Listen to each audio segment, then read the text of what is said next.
Hello and welcome to New Thought Center for Spiritual Living. I'm Shannon O'Hurley, and I am so grateful to be with you this day that love has most definitely made. We have a beautiful service planned for you. The one and only Gary Lynn Floyd is here with us today. Love him so much.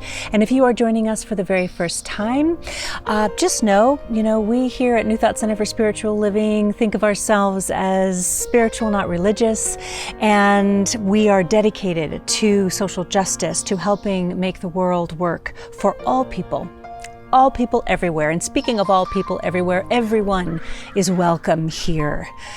Every faith path, every life expression, all genders, everyone is welcome here. And not only are you welcome here, but we've mindfully and we have thoughtfully created a place just for you, exactly as you are this day, right now. So sit back, relax, enjoy. Thank you, Reverend Shannon. Please join me as we anchor our time together in prayer, with this next breath allowing yourself to rest for a moment in the awareness that there is one love everywhere present.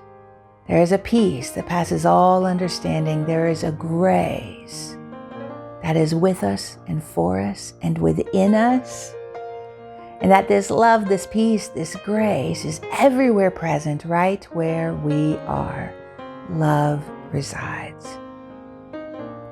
And in the power of this love, I speak a word of gratitude on our time together, how good it is to be in a spiritual community, to have an opportunity to learn more about this love, who it is in us and who we are in it.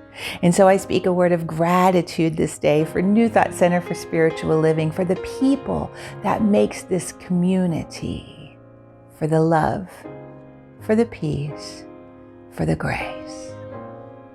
In this we rest, we allow it to have its way in our lives, in this moment, in every moment. And we let it be. Blessed, blessed be. And so it is. Well, beloveds, I have a few quick announcements for you. A reminder that every Wednesday night we have a guided meditation opportunity for you, 20 minutes in that midweek to center in the truth of who you are on this planet. So Wednesday night, 6:30 p.m. West Coast time. The info's on our site. Also, today and next Sunday, the 16th and the 23rd, we're continuing our repeopling events, our in-person gatherings. So this Sunday, tonight, we have the amazing Lori Jones and a wonderful opportunity to have a meet and greet, some time to spend with our brand new incoming associate minister, Reverend Masando Hiraoka. So make sure you reserve a spot for that. The reservations close at noon West Coast time. So if you are planning to attend today, make sure and reserve your spot before noon. There's also no community Zoom chat this week. And so if you have a prayer request and you're used to getting that weekly prayer during our community Zoom chats, please know that you can submit a prayer request online on our website. Also, if you're in Portland and you're coming to the event tonight, we'll have practitioners available for prayer then. So all the information on these and all of our events is on our site, newthoughtcsl.org. So make sure you check that out. And one other thing, we are so excited to be able to be in person to have our baby, child, and teen blessing on May 30th. Note that it's a new service time. Service is going to be at 11 o'clock that morning. And if you have a baby or a child or a teen that you would like to have, this is our New Thought version of a christening. And the baby blessing is just such a precious time for you and for your family and for the community to welcome your child into our spiritual community. You can email Carolyn at office@newthoughtcsl.org for all the information and to get signed up. So that'll be May 30th at the 11 o'clock service. Okay, and that'll be live streamed. So if your child or teen is getting blessed that day, your family anywhere in the world can watch online. So what a blessing that is. So remember, all of the details on all our events is on our website. Check it out. Okay. This is our time for spiritual practice. And today we have a really wonderful meditation chant. And so I invite you to take a breath and settle in. And you know, one of my favorite words for love is God. And so in this chant, it gives us an opportunity to recognize that that love, that God is before us and behind us, above us and below us, and all around and inside. If you like, sing along. Here's Brian Harris.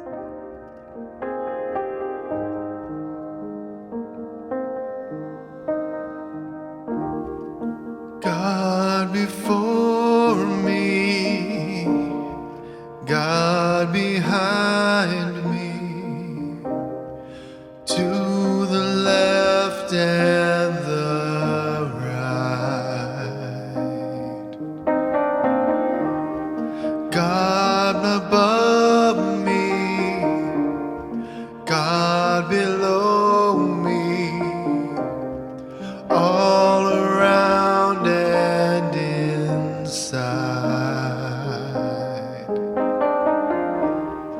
God before me, God behind me, to the left and the right. God above me, God below me, all around and inside. All around and inside.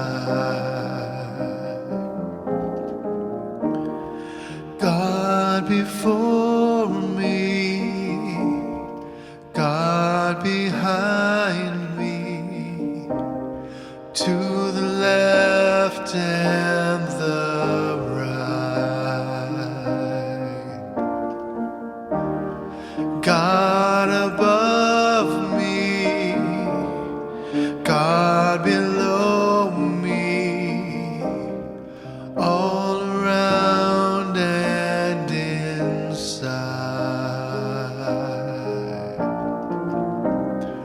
All around and inside. All around and inside.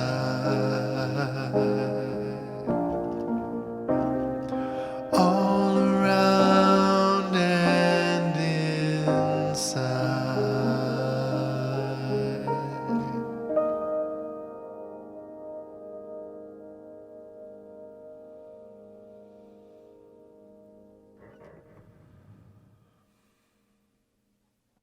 And so it is.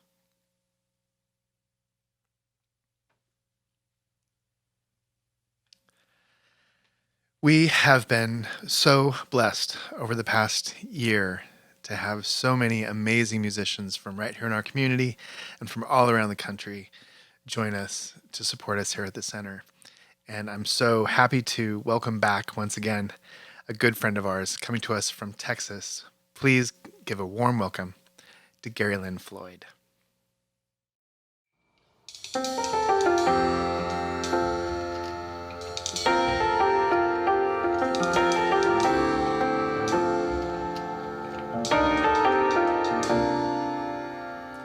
I wouldn't be surprised if peace broke out all over.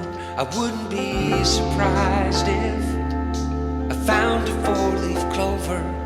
'Cause miracles abound, they happen all around me every day.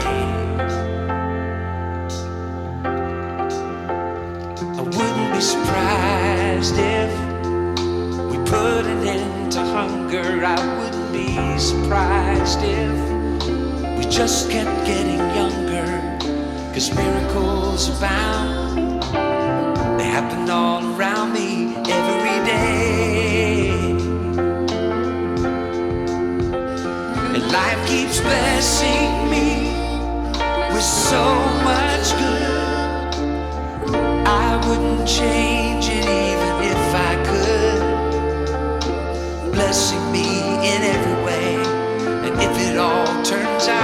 again, I wouldn't be surprised. I wouldn't be surprised at all.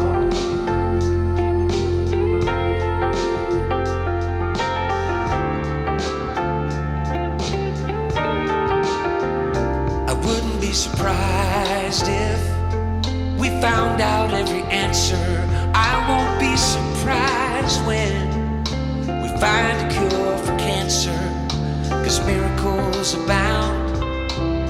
They happen all around me every day. And life keeps blessing me with so much good. I wouldn't change it even if I could. Blessing me in every way. And if it all turns out okay, I wouldn't be surprised. I wouldn't be surprised. I wouldn't be surprised. I wouldn't be surprised at all. Oh, I wouldn't be surprised, yeah. I wouldn't be surprised at all. And life keeps blessing me with so much good. I wouldn't change it even if I could. No, blessing me in every way. And if it all turns out okay, I wouldn't be surprised. I wouldn't be surprised at all. And life keeps blessing me with so much good. I wouldn't change it even if I could. Blessing me in every way. And if it all turns out okay, I wouldn't be surprised. I wouldn't be surprised at all.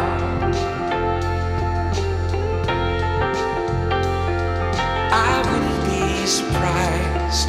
I wouldn't be surprised at all.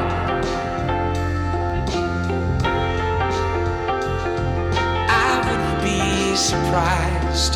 I wouldn't be surprised at all.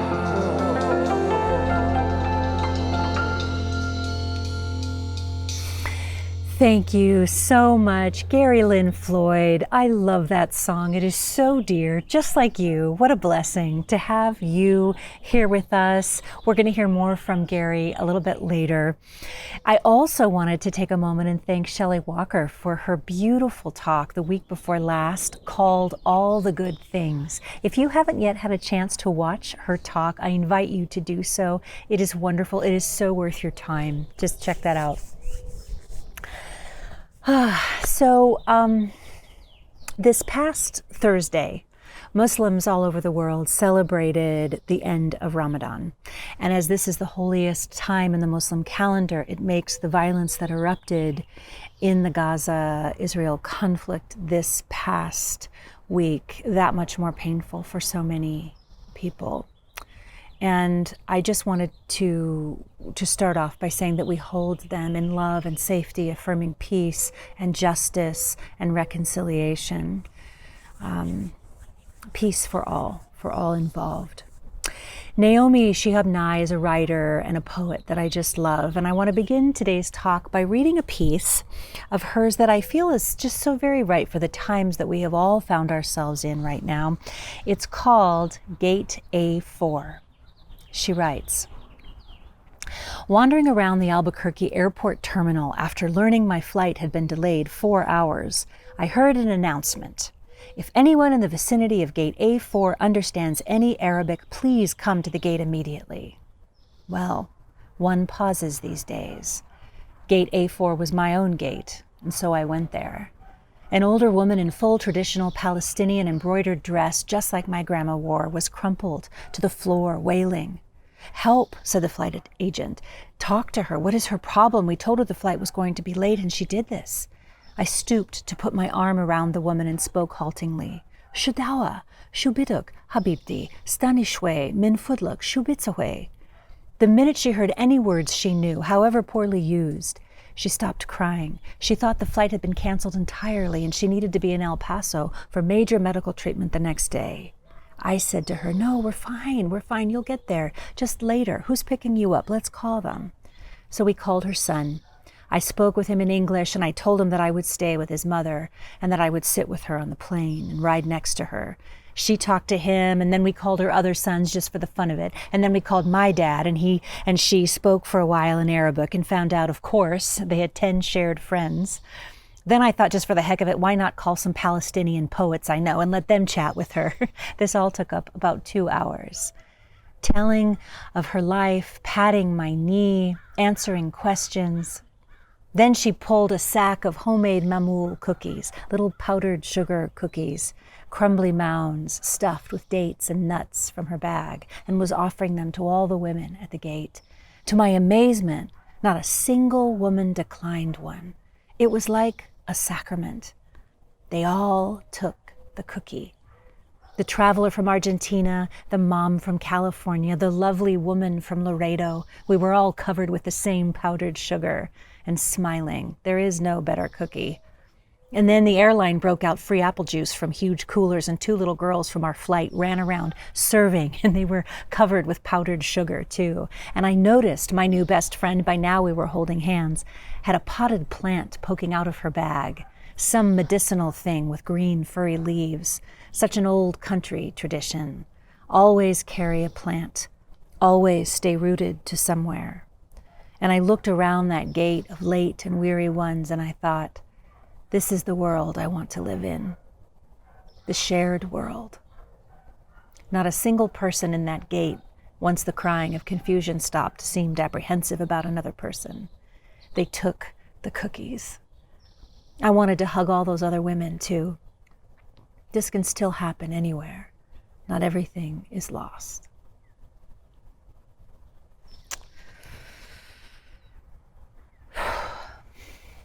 The title of my talk today is We Have This Day. Just like the women in the story at the airport, we can always take the cookies. We can choose openness and compassion and love. We can choose grace in the present moment. Ernest Holmes wrote, "Good is at the root of everything, regardless of its seeming absence. But this good must be recognized. Since there is but one spirit, and this spirit is in you and in everything, then everywhere you go, you will meet this spirit." Good is at the root of everything, regardless of its seeming absence, but this good must be recognized. I invite you sometime this week to just enter into the practice, to see the good source, God, Spirit, in the unexpected, in the 4-hour plane delay or wherever it shows up for you, especially with people that are particularly grumpy or challenging or ideologically opposed to your viewpoint. I'll share with you, when I find myself in these situations, I inwardly will often just kind of gently, silently challenge myself to find their humanity. I challenge myself to discover and really see spirit in them. This is actually a peace-building tool, a form of it, and it's used in conflict transformation. And I invite you into this spiritual practice. Wherever you are, in whatever situation you find yourself in, if you look for it, you will discover on some level, you will find an element of shared humanity. The metaphysician Joel Goldsmith wrote, "God sits enthroned within all those with whom we come in contact. They may not, at the moment, be conscious of this divine presence within their being, but they will respond as we recognize it in them." They will respond as we recognize the divinity in them. Wherever we are, we can always recognize the spark of spirit in the other if we look for it. If we look for it. A dear soul friend of mine pointed out to me a very interesting parallel You know, the very same day that the CDC announced that fully vaccinated people could be mask-free and not have to socially distance in the way that we have been for the past year, was the very same day of Eid al-Fitr, which is the celebration of the end of the holy month of Ramadan.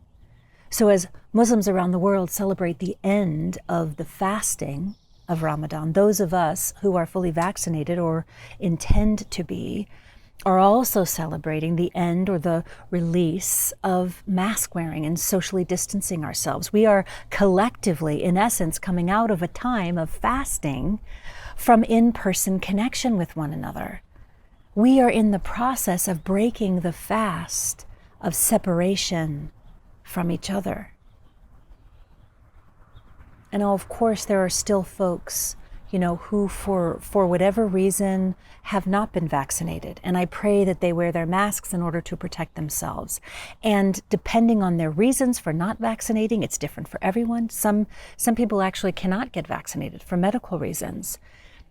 You know, this is going to be a very interesting time that requires mindfulness and emotional intelligence and love. And I will say also that since this announcement, you know, just a few days ago, the collective energy shift is palpable.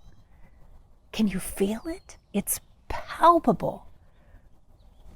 We have this day. We, my loves, have the blessing of having this day. Something that, as these restrictions are being lifted, is becoming even more prominent and even more sort of prevalent, I think. We have this day, something that prior to this pandemic, many of us took for granted without even thinking about it. I love how Maya Angelou sort of illustrated this idea. She said, "This is a wonderful day. I've never seen it before." What a great reminder. This is a wonderful day. I've never seen it before. The possibilities are endless, right? Like many parents, I have spent the last year and few months observing how this pandemic has both challenged and grown our teenagers. McKenna, who is going to be going off to college this fall, is the most extroverted by far of our four daughters. And, you know, while she handled quarantining with copious amounts of patience and understanding, it was particularly difficult for her. McKenna's happy place is when she's surrounded, you know, by her friends and she's being very, very social. Well, recently, she and her friend group all became fully vaccinated. And within, you know, the last few days, with the latest news that it was okay for them to be out in the world without masks, McKenna now seems to be perpetually lit from within. It's so inspiring. We were cleaning up the kitchen late, very late on Thursday night, and she was letting me know about her day. And, you know, how she walked down to her friend's house without a mask and how she just felt the freedom that that gave her. And how she and her friends then went out to dinner and ice cream, you know, and she would have thought that she was talking about like winning her dream vacation. She was so over the moon about all of it. In the past, dinner and ice cream out with friends wouldn't have made her blink, but her retelling of dinner and ice cream with her friends this week in May of 2021 brought with it exuberant levels of delight and spontaneous dance moves as we loaded the dishwasher. And I was reminded how this whole experience has given us the opportunity to live into gratitude.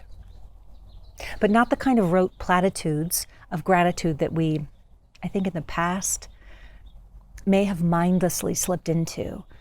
I'm talking about what McKenna brought to me was this idea that we can lean into a living gratitude of both the extraordinary and the mundane, gratitude for the amazing vaccines which have liberated us from the disconnection of our human family, and gratitude for getting to eat ice cream with friends, gratitude for the gift of breathing,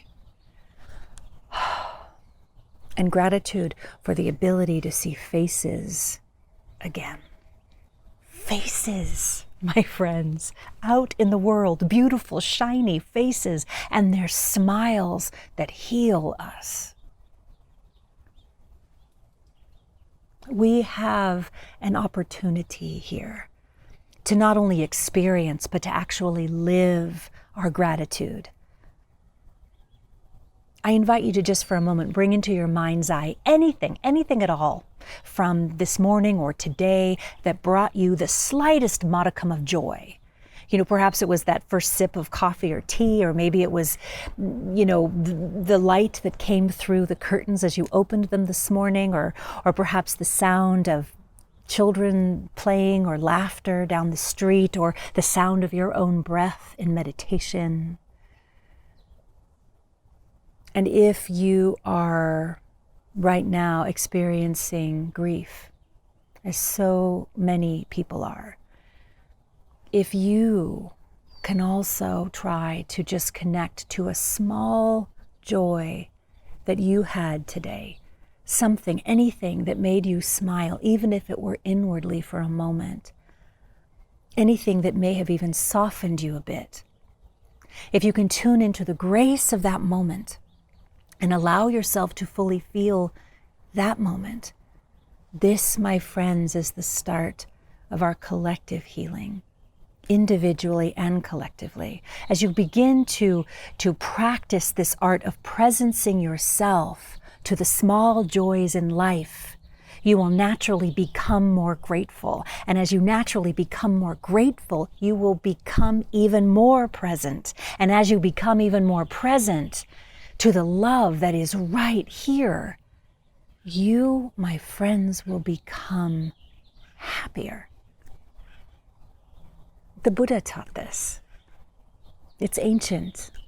As you become more present, you experience more joy and you become happier. But it's tempting. It's tempting to just want to kind of move on. Us humans have a tendency to do that. You know what I mean? We think, well, this time is over. The pandemic, it was hard, but onward we go, But then if we do that, if we dismiss everything, if we do that, we miss so much. If we do that, we're futurizing. We're not in the present moment. Especially right now, this is key. Now that restrictions are lifting, my friends, I urge you to be mindful at this juncture, to be present. Don't allow yourself to go back to the way it was, loves. Don't allow yourselves to go back to sleep. If we try to just put COVID behind us and move on, if we engage in that spiritual bypass, which is very alluring, by the way, if we do that, we will miss the magnitude of the gifts and the evolutionary wisdom that this horrific pandemic has given us.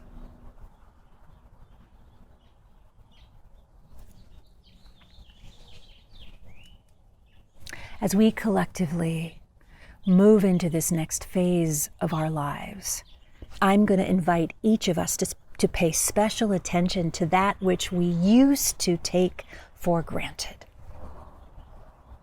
Allow the gratitude for the smallest things, the little joys, to create a wellspring of lasting thanksgiving within us. Not just the Thanksgiving good vibes that we feel in November when it looks much different outside, right?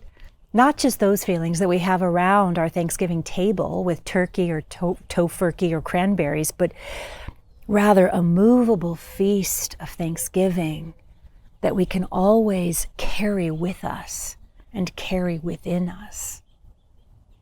When we lead with gratitude and that level of thanksgiving in any situation, we are consciously allowing love to lead the way. So let me ask you,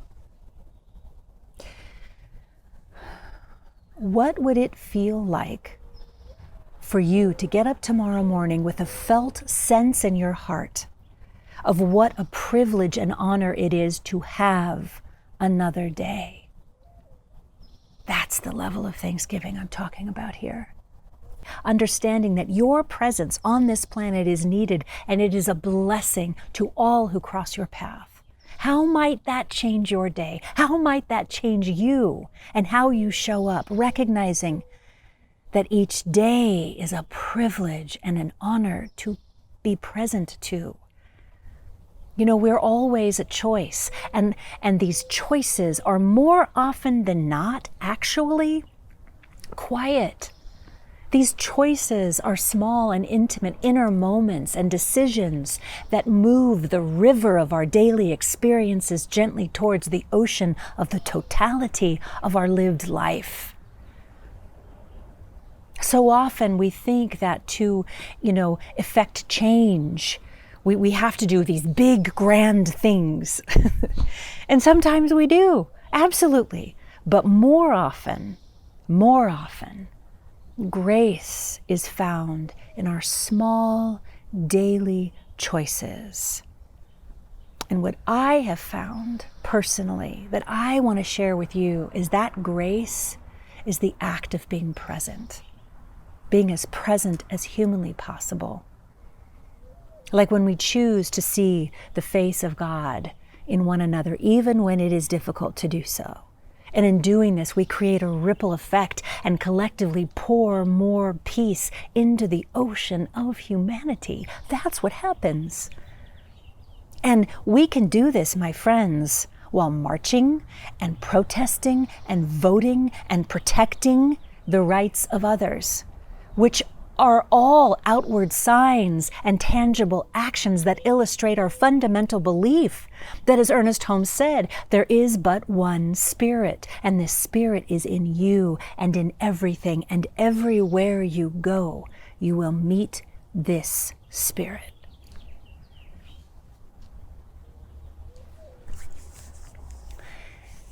Which led me to think about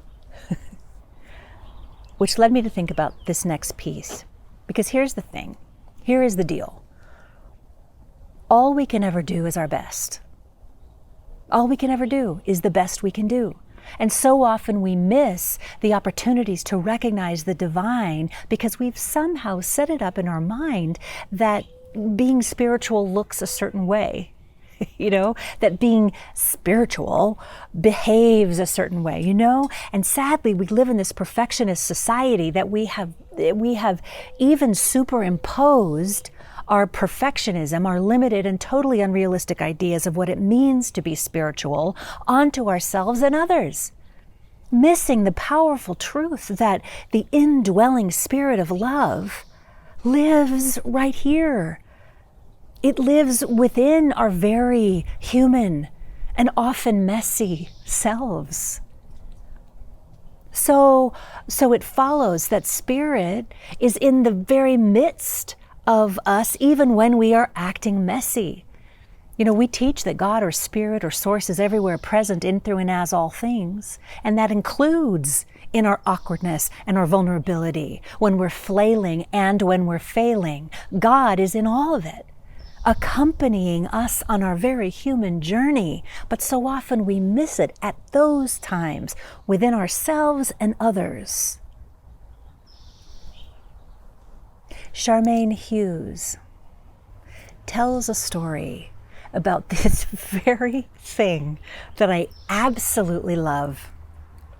She writes, "For the past 3 years, I have led the same meditation practice every week. And Mark is my favorite attendee. He is a big man, over 6 feet tall, and he is not graceful. He is lumbering and heavy and loud. After all of us have been seated quietly, perfectly straight-backed, and still as only conscientious meditators can be, he arrives. We're usually a third of the way into the meditation when he bangs his way into the room, kicking a chair and loudly dropping his bag on the floor, cutting through our silence with his presence. Many of the meditators, if this is their first experience with him, open one eye to see what all the ruckus is about and usually give him a stern glance.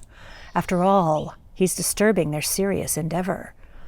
I must confess," she writes, "that I love this part. I love seeing these very serious, very still people get rattled when he slams into his seat in the corner and jerks erratically from side to side. It's unexpected, distracting, and good practice for all of us. Usually I quicken the pace of the meditation just for him, since I know he'll only stay for a half an hour or so. He can't bear much more. And he leaves the same way he enters, with lots of loud and messy movements. This time, when he pushed his chair back and it hit the wall, my heart melted. I thought about how he is probably the most courageous person in the room. He lets what he can do be enough. He arrives when he can and he stays as long as possible, and then he gives himself permission to leave. He doesn't feel compelled to sit perfectly still in silence for the entire session, but instead does what he can. When he got up to leave, I felt compelled to put my palms together and just bow to him, to the teaching he gives every time he comes to meditation practice. I didn't know that he saw me until I looked up and I found him staring directly at me, beaming. With a huge smile, he put his palms together and he bowed towards me, and then he clambered down the stairs and into the night.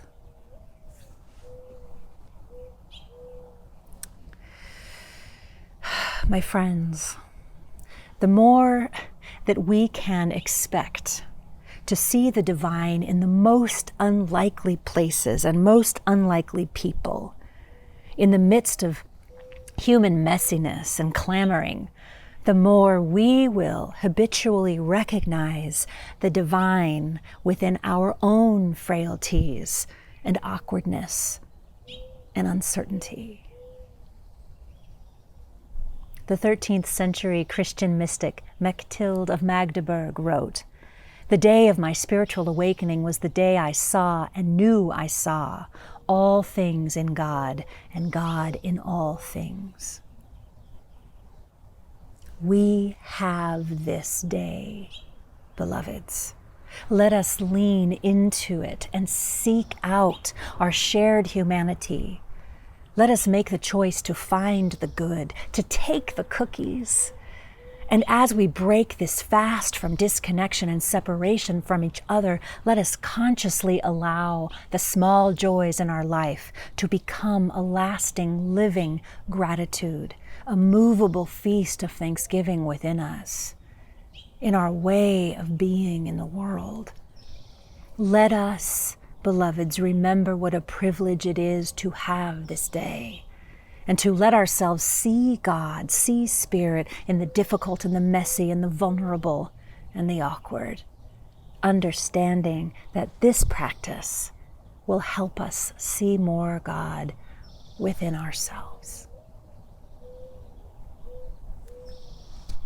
Let's pray. I invite you to take a deep breath in. What a blessing it is to be right here in this experience of being human. And in this experience of being human, I acknowledge the profound divine that is in all of it, with us, as us, through us. This one divine spirit that I call love, I recognize in every sound I hear and every face before me, is love made manifest on this planet at this time. So what a blessing it is to recognize this one human family that we are all a part of. And in this, I just allow all of our loved ones, our friends, and our family to be blessed in this moment, recognizing that love is right where they are, uplifting them in every way possible. And I allow this prayer to be a beacon of light and love to any place that is experiencing violence or COVID, illness, or death. Realizing that this one spirit is enfolding them. This love is where they are in this breath and the next breath and the next God breath. And I bless all people everywhere, all people, all mosques, ashrams, temples, synagogues, circles, paths to the divine.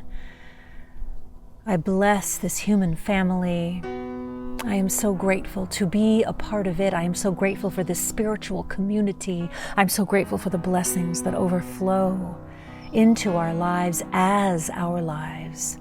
And so it is from this place of grace and gratitude that I give thanks for this movable feast of Thanksgiving. I give thanks for the love that is right here. And from this place of love, I allow it to be all that it is. Blessed be. And so it is. Amen.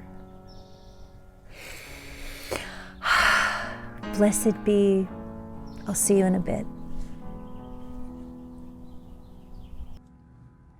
Thank you, Reverend Shannon, for that important and timely reminder. We are grateful for you. And speaking of gratitude, this is our time for conscious giving. And I know that there are a lot of different reasons why you choose to be a part of this community, to watch our videos, to attend our events, to attend classes and workshops and groups. For me, one of the main reasons is that it helps to keep me grounded in the spiritual truth of who I am, who you are, and how we can help together to make this world a better, a safer, a kinder place for ourselves and for each other. This is really important to me.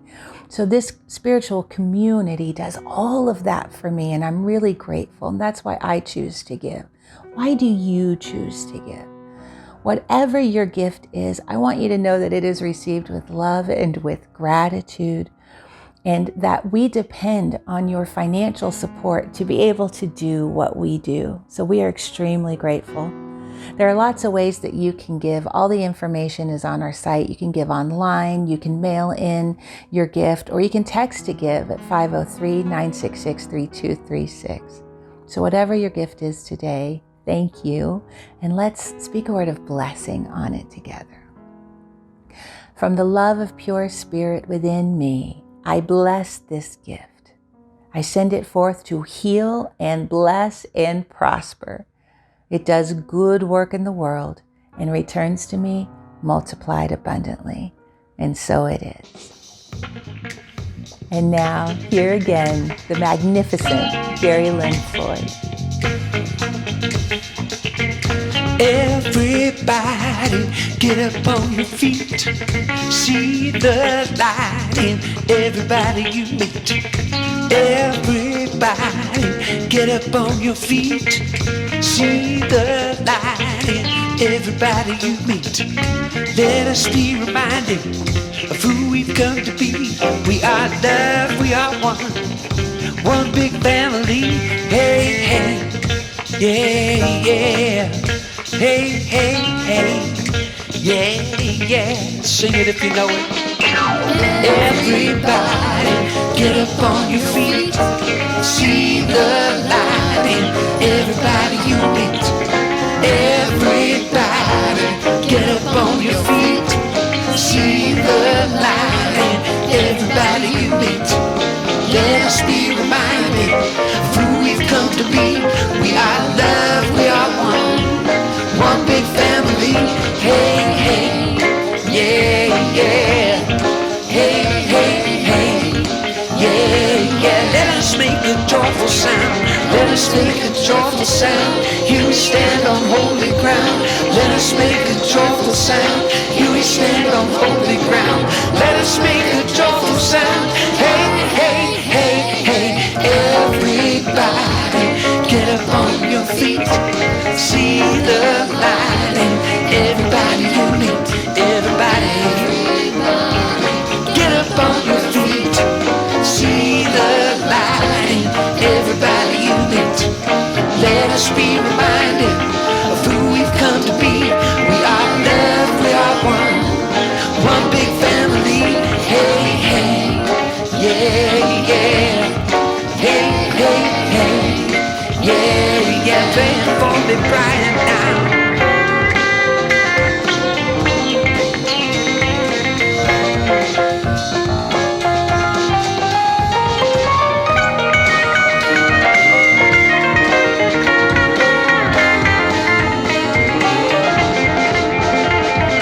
Let us make a joyful sound. holy ground. Let us make a joyful sound. Here we stand on holy ground. Let us make a joyful sound. Hey, hey, hey, hey, everybody, get up on your feet. See the light. Everybody you meet. Hey, hey, yeah, yeah. Hey, hey, hey, yeah, yeah. Thank you so much to Gary Lynn Floyd. You are such a blessing. We love having you with us. Thank you so much to the New Thought Messengers, to practitioner Shelley Walker, to our production team, to John Blooster, to Brian Harris, to everyone that makes this possible every week. Thank you, thank you, thank you. I want to let you know just before our final blessing, a reminder, if you have not yet RSVP'd and you're local and you can come to the center tonight, May 16th, I invite you to join us. We have Reverend Masando is here from Colorado, and if you don't yet know, Reverend Masando is joining our team at New Thought Center for Spiritual Living as our associate minister. I am over the moon to bring him to you and to introduce him to you. We're going to be doing a Q&A or Q&O. You know, I like to say question and opinion because that's how I look at it. But you're going to get to meet his heart, and we have music by Lori Jones, the one and only Lori Jones tonight. Oh my goodness, the blessings, they just keep coming. So you don't want to miss that. It's going to be marvelous. We'll be gathering outdoors. I look forward to seeing you there. So with that, let's take a deep breath in. May you go in the light, as the light, and with the light, until we meet again. May the long-time sun shine upon you, all love surround you, and the pure light within you guide you on your way. You are loved. See you soon.